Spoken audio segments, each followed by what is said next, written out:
Hi, and welcome back to week 2 of Wine and a Book. One quick little housekeeping note. I'm already going to change the title of this video blog to A Book and a Bottle. I know it may seem a little fickle, but I think in the long run, this title will service us a lot better.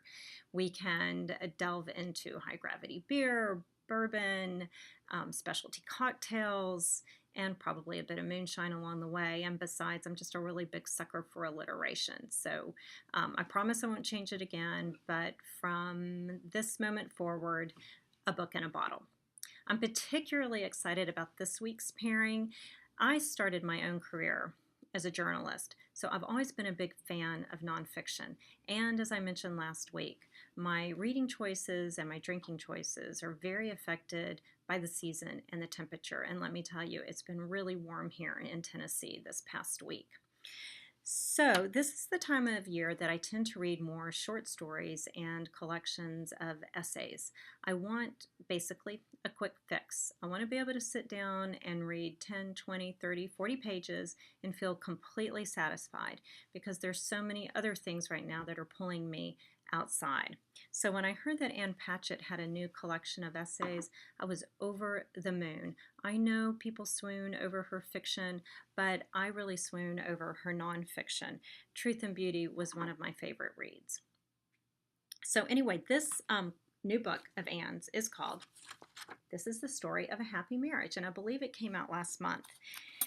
Anne used to write for national magazines as a way to support herself before she was able to do that as a novelist. And so this book really, I think, contains most of these essays were written for national publications.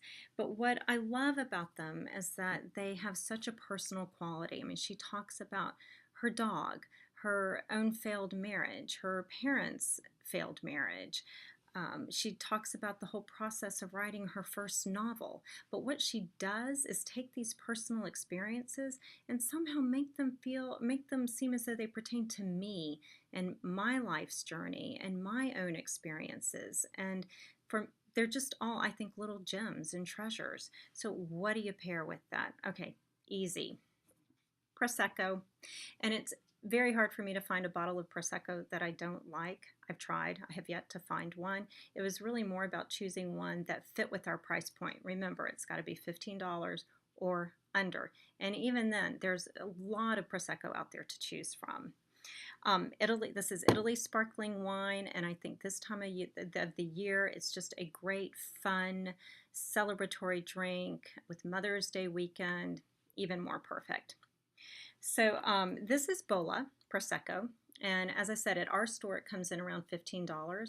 Depending on where you buy, you can get it a couple of bucks cheaper, a couple of bucks more. It really depends on where you buy and the state that you live in. But the great thing about Bolla is that you're going to get a lot of ripe fruit on the nose. You're going to get hints of apple, pear, and peach. Who could not love that? It's going to be very fresh and fruity on the palate. You're going to have the right vein of acidity, and you're going to have a wonderfully lively finish. And it pairs with everything from appetizers, fish, chicken, pork, veal, and it's fantastic on its own or before a meal.